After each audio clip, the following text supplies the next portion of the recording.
आज आहे श्रावणातला दुसरा सोमवार. तर आजची शिवमूठ आहे तीळ. छान अशी शिवपूजा करून घेतली. आणि हे जे तुम्ही डब्बा बघताय ना, तर मी काढून टाकलेला होता किचनमधून आणि त्याच्यामध्ये मला प्लांट्स लावायचे होते. तर चिमणीनं त्याच्यामध्ये घर केलं. म्हणजे एक मी सकाळी ठेवला होता, मला 5 वाजता लावायचं होतं. तर त्यामध्ये तोपर्यंत अर्धं घर झालेलं होतं.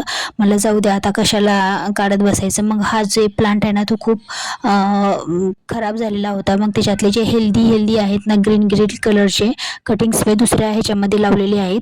ते त्या कुंडीमधले ना ते केशरी फूल आहेत आणि याचे पिंक कलरचे येतात. म्हणजे गुलाबी रंगाचे येतात. तर मग त्याच्यातली माती मोकळी करून ही वेल लावून दिलेली आहे. मला ही वेल खूप आवडते.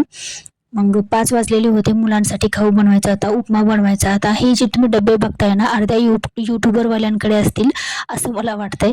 कारण खूप छान आहेत. 1 किलोच्या प्रमाणात सगळं सामान भेटतं, पटकन इझिली भेटतं.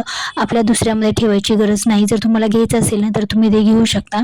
अशा पद्धतीने छान उपमा करून घेतला. आणि व्हिडिओ आवडत असेल तर